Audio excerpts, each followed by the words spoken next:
దువ్వాడ శ్రీనివాస్ విషయంలో YCP high command ఆలోచన ఏంటి? ఆయనపై చర్యలకు ఎందుకు వెనుకడుగు వేస్తోంది? భయపడుతుందా? లేకుంటే దువ్వాడ శ్రీనివాస్ నుండి మరో డిమాండ్ వినిపిస్తోందన్న భయమా? ఏపీ పొలిటికల్ సర్కిల్లో ఇదే చర్చ నడుస్తోంది. గత 10 రోజులకు పైగా దువ్వాడ ఫ్యామిలీ వివాదం నడుస్తోంది. హైకమాండ్ మాత్రం ఇంతవరకు కలుగు చేసుకోలేదు. అదిగో ఇదిగో అంటూ కాలయాపన తప్ప ప్రత్యేక ప్రకటన కూడా జారీ చేయలేదు. ఈ ఎపిసోడ్ తో వైసీపీకి భారీ డ్యామేజ్ తప్పదని ఆ పార్టీ శ్రేణులు ఆందోళన చెందుతున్నారు. దువ్వాడ శ్రీనివాస్ కు పార్టీ అన్ని ఇచ్చిందని, కానీ ఆయన మాత్రం పార్టీకి డ్యామేజ్ తెచ్చి పెట్టారని వైసీపీ శ్రేణులు ఆందోళన వ్యక్తం చేస్తున్నారు. 2014-2024 ఎన్నికల్లో జగన్ టెక్కలి అసెంబ్లీ సీటును దువ్వాడకి ఇచ్చారు. 2019లో ఎంపీ సీటును ఇచ్చినా నెగ్గుకు రాలేకపోయారు. అంతకుముందు కాంగ్రెస్ పార్టీలో ఉండే దువ్వాడ శ్రీనివాస్ దూకుడు కలిగిన నేత. ఇతర నాయకులతో ఆయనకు పడదు. వైసీపీలో కూడా సేమ్ పరిస్థితి. సొంత సామాజిక వర్గం సైతం ఆయనను వ్యతిరేకిస్తోంది. కనీసం కలుపుకునే ప్రయత్నం కూడా ఆయన చేయరు. పోటీ చేసిన ప్రతిసారి ఓడిపోవడానికి అదే ప్రధాన కారణం.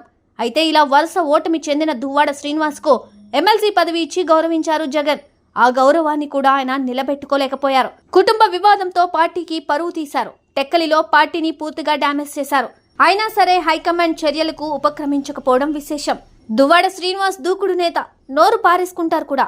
ఇప్పుడు హైకమాండ్ చర్యలకు దిగితే తప్పకుండా ఆయన రియాక్ట్ అవుతారు. గతంలో విజయసాయిరెడ్డిపై ఇదే తరహా ఆరోపణలు వచ్చాయి. ఆయనపై చర్యలు ఎందుకు తీసుకోరని ప్రశ్నించడానికి కూడా దువ్వాడ వెనుకడుగు వేరు. అందుకే హైకమాండ్ ఆచితూచి అడుగులు వేస్తున్నట్లు తెలుస్తుంది. గతంలో వైసీపీ నేతలపై చాలా రకాల ఆరోపణలు వచ్చాయి. వారి విషయంలో లేని అభ్యంతరాలు తన విషయంలో ఏంటని దువ్వాడ ప్రశ్నించే అవకాశం ఉంది. దువ్వాడ వ్యవహార శైలి జిల్లా వైసీపీ నేతలకు తెలుసు. కానీ ఆయనను జగన్ చేరదీసి ప్రోత్సహించారు. ఈ విషయంలో జిల్లా వైసీపీ నేతలు అభ్యంతరాలను సైతం పట్టించుకోలేదు. అందుకే ఇప్పుడు వారు ప్రేక్షక పాత్ర పోషిస్తున్నారు. అయితే పార్టీకి డ్యామేజ్ జరుగుతుందని వివరించే ప్రయత్నం చేశారు. ఈ క్రమంలోనే దువ్వాడ శ్రీనివాస్ రాజీనామాకు హైకమాండ్ ఆదేశించినట్లు వార్తలు వచ్చాయి. కానీ రోజులు గడుస్తున్నా దువ్వాడ నుంచి ఎటువంటి ప్రకటన లేదు. దువ్వాడ శ్రీనివాస్ పార్టీలో ఉంటే తాము ఉండలేమని, తామంతా పార్టీ నుండి వెళ్లిపోతామని కొంతమంది నేతలు బాహటంగానే చెప్పుకుంటున్నారు. ఎమ్మెల్సీ దువ్వాడను పార్టీ నుండి సస్పెండ్ చేస్తేనే టెక్కలిలో వైసీపీ బతుకుతుందని కొంతమంది ఫిర్యాదులు చేస్తున్నారు. ముఖ్యంగా వైసీపీ జిల్లా నేతలు దువ్వాడ విషయంలో ఏదో ఒకటి తేల్చేయాలని హైకమాండ్ కోరినట్లు సమాచారం. అయితే పరిస్థితిని గమనించిన హైకమాండ్ 1-2 రోజుల్లో తన నిర్ణయాన్ని ప్రకటించేందుకు సిద్ధపడినట్లు తెలుస్తోంది. Save a life.